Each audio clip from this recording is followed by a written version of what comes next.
Welcome to Into the Wild. Today we're going to talk about the family life of great blue herons. Early in the spring, a pair of great blue herons started building their nest at Allen's Marsh.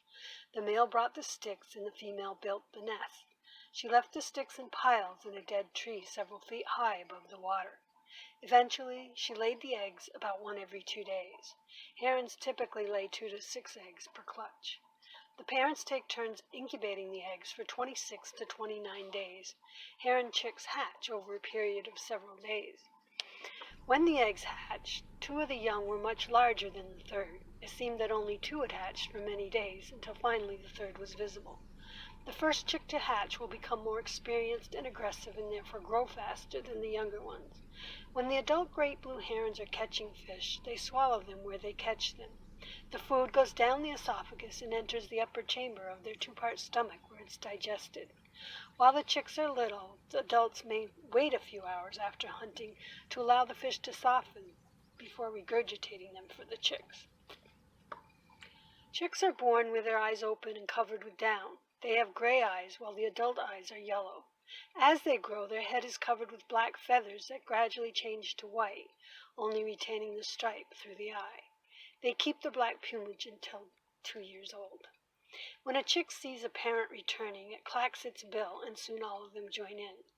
Half-grown chicks tap their parent's bill, which stimulates the adult to regurgitate its stomach contents. By the second week, chicks grab the adult's beak briefly when the parent arrives with food. As they grow, the parents start regurgitating fish that hasn't been softened in the stomachs for so long. At 3 weeks old, the chicks pull the adult's beak into the nest.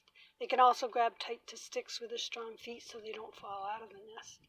By the time the chicks are a month or so old, the parents are regurgitating large whole fish that the chicks swallow whole. Sometimes the chick is immobile while the fish is being digested.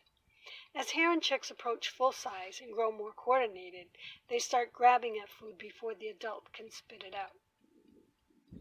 Great blue heron chicks spend roughly 2 months in the nest before fledging, during which time they're totally dependent on both of their parents for food. Heron chicks start flapping their wings at 1 month, and another month can fly fairly well.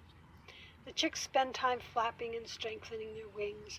They practice by jumping up and down and flapping their wings while still in the nest. After about 2 months, the chicks are ready to try their hand at flying. It will still be almost 2 years before they're sexually mature and can start producing chicks of their own.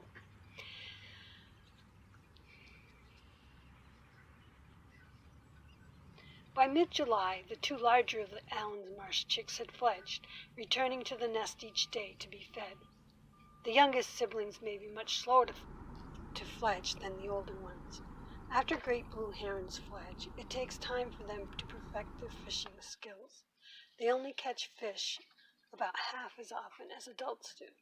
The young return for extra meals for weeks, but eventually develop their fishing skills and become independent. Some adult herons return to the same nest or colony year after year, even though they usually choose a different mate. We hope some will nest here again next year.